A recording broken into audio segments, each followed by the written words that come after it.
Intro, joke. Hello, and welcome to episode 1 of a new series that I'd like to call Press A to Jump. In these videos, I'll be looking at first levels of video games that I think are really well made, really notable, or just really neat. I think that exceptional introduction levels in video games are ones that manage to set you up with just about all of the basics you need in order to succeed, oftentimes without you even realizing that you're being taught how to play as you're playing.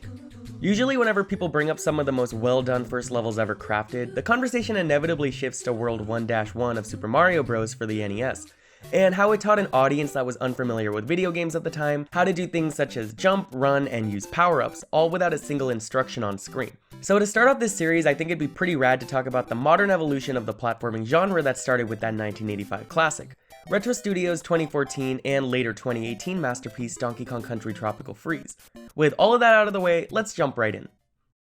When describing the Donkey Kong Country games, I hear one word used more than any other: hard. These games, especially the two newest entries, are hyped up quite a bit for being tough, unforgiving platformers, not only in reviews and discussion, but even in Nintendo's own promotional material. However, I'd argue that these games are less brutally hard than they are just simply challenging. This might sound like a silly nitpick, but allow me to explain. In my personal opinion, for a 2D platformer to be considered truly hard, it needs to be one where failure is almost a guarantee. Think of something like Super Meat Boy, where you're going to die 100 times before finally beating a level.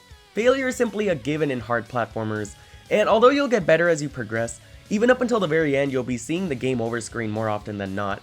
However, I don't personally believe that the Donkey Kong Country games are trying to be hard. There might be some tough sections here and there, but I'd argue that you can take your time with this game and beat just about every base level, with the exception of these dumb rocket sections as well as the overlong and somewhat tedious boss battles, without dying more than a handful of times. I'm not trying to sound overconfident, by the way. I suck at pretty much every video game in existence, and I did die numerous times while playing Tropical Freeze, but the game is designed in a way that is very forgiving, more so than some may realize. It's not a cakewalk, but Tropical Freeze works hard to give you the tools you need in order to succeed and even master its world, while also rewarding you for taking your time and exploring more thoroughly. Let's look at Tropical Freeze's first level, titled Mangrove Cove, and try to break down why it does such a fantastic job at setting up everything that it's all about in a way that's both natural and implicit. I want to start by quickly talking about this game's incredible introduction. The opening cutscene is fast, funny, and beautiful while providing great motivation for us moving forward.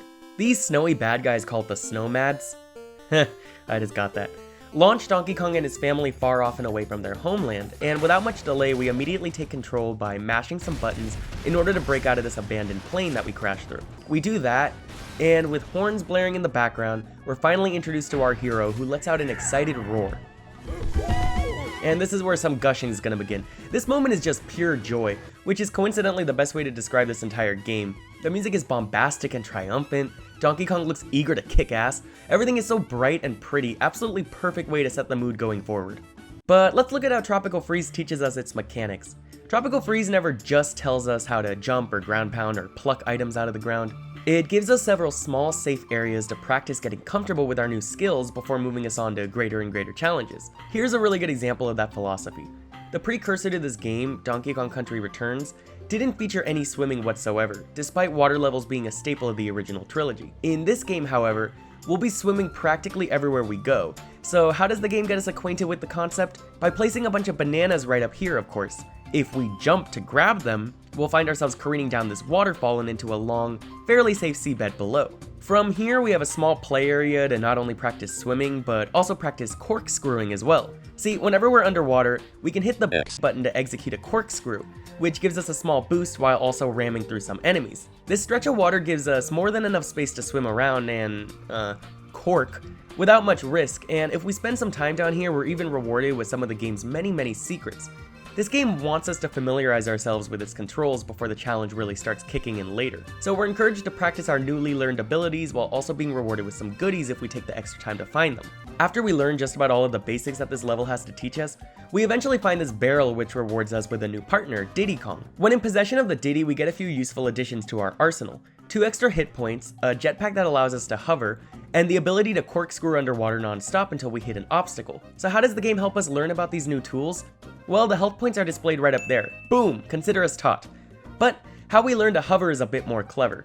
Soon after we get the Diddy, we find ourselves in this little area with collapsing terrain. When the ground beneath our feet begins to sink, we instinctively jump in order to reach higher land. Hold the jump button, and we're able to maintain our height for a brief period of time. Now, we don't need to hover in order to get through this section.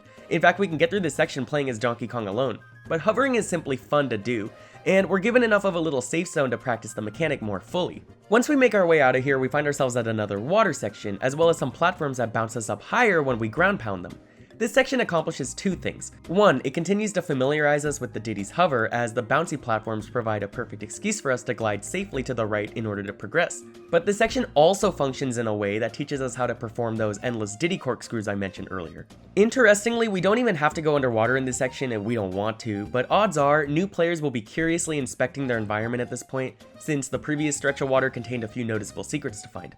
As soon as we're underwater and we hit the corkscrew button a couple of times in order to gain some speed or simply kill a fish, we realize that there's no pause between each one like there was when we were playing as solo Donkey Kong. Just like that, we've learned that being paired with a partner Kong allows us greater underwater control, and we have another safe area to practice our new skill before moving on. Best of all of this is taught to us implicitly. While these intelligent pigs might tell us which buttons we need to press in order to execute certain moves, we learn the full functionality of these moves more naturally based on what's going on around us, and as we learn more about our moveset, the game is always sure to give us the space we need in order to take our time and fully understand each one. In addition to familiarizing us with its gameplay mechanics, this first level is also working to teach us to be mindful of its many secrets. I already went over a few of them, but another good example is this section earlier in the level where we're taught how to ground pound. Ground pounding is fun and satisfying to do every time we have an excuse to do it, and often serves as a way to hit triggers in order to advance through levels.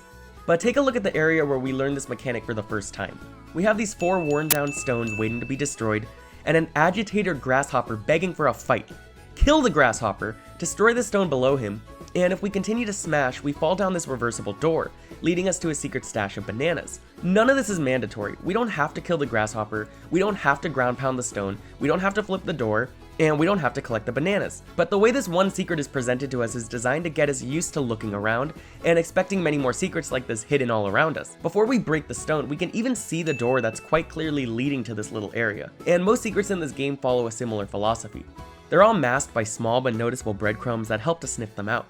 Throughout the adventure, we're always being rewarded for seeking these bonuses out, as finding them nets as bananas, banana coins, 1-up balloons, and puzzle pieces. All of these shinies have their purpose, but the puzzle pieces are the most rewarding hidden collectible to find. As the game tracks how many you've found per level, they're often fairly well hidden, and they reward us with concept art for finding them. Quick aside, but they're not the best collectible in the game. That distinction goes to the Kong letters, which unlock bonus levels for finding them all. But the puzzle pieces are definitely the most satisfying exploration reward, whereas the Kong letters are always visible and function as additional platforming challenges. Actually, all of that reminds me, I think that the best secret in this whole level is hidden at the very beginning. In a cute homage to the original Donkey Kong Country, if we turn around at the start and inspect the crashed plane behind us, our curiosity is rewarded with a bonus 1-up balloon. The fact that the very first element of the very first level of the game hides a secret, just like in the original game, is no coincidence. By placing this reward so early on, Tropical Freeze is training us to always be mindful and observe our surroundings. If something looks suspicious, if there's a patch of land that looks a little worn down, or a tree branch dangling slightly out of the way, just take a second to inspect it and you'll be sure to be rewarded for your trouble. And of course, just as the level begins with a well-hidden secret, it concludes with one as well. After reaching what seems to be the end here, if we keep moving to our right, we find the last puzzle piece we needed from this area. This is a perfect bookend to a level that has been stuffed to the brim with all sorts of goodies, because by this point we understand that if we want to be completionists, we're gonna have to do a lot of digging. We can now exit the level with a firm handle on how this game controls, and what to expect moving forward, and things are definitely gonna become a lot more challenging from here. Now that I talked about those elements of Mangrove Cove, I want to circle back to the idea of Tropical Freeze being regarded as a hard game. Looking back at this level and the game as a whole, I think one of the strengths of Tropical Freeze is its accessibility. It doesn't hold your hand, and you can't breeze through it like you can breeze through games like, New Super Mario Bros. Wii U Advanced Deluxe GX Series S. But while it might not be a cakewalk, the game is eager to introduce and expand on its concepts in a way that are both friendly and well explained. When we clear Mangrove Cove, we still haven't learned all of the basics. We'll learn how to climb and hold onto vines in later levels, for example, and we'll also become acquainted with Dixie and Cranky Kong, who each function similarly to Diddy, but with their own unique advantages as well. But up until the very end, Tropical Freeze is a game that I think I'm gonna go ahead and call deliberate, not hard. It's carefully, painstakingly crafted to introduce you to gameplay concepts, familiarize them to you, and then slowly expand on these concepts, while at the same time introducing new ones alongside them. Each level is a test, and like most tests, they're not designed for you to fail. Instead, they're designed to make sure that you understand everything that you've learned up until that point, And they're designed to build you into a better, more skilled player because of it. You pass one test and a new test begins. I think the difficulty is just right because you'll never be hit with something new without being given a chance to understand it, and you'll never die for reasons that aren't your fault. Well, except for the stupid rocket levels, those can go jump off a cliff, I'm serious. I love Donkey Kong Country Tropical Freeze, and I didn't even go over every reason why, such as its incredible world building, its humor, its ridiculously creative set pieces, and the fact that as large and stuffed with secrets as the game is, every level is perfectly designed for speedrunning as well. All of these ideas are on display in this masterful first level, and they're only expanded on as the game goes on. But at the end of the day, Mangrove Cove is a brilliant introduction to a brilliant platformer because it sets the player up with just about all of the basics they need in order to succeed, without ever having to explicitly give the player a single direct instruction. Well, except for these button prompts. Thank you, Genius Pig, I think I got it. I really can't wait to talk about more first levels in the future, but I'm glad I got to start with one of my favorites. Thank you so much for watching, and I'll see you next time.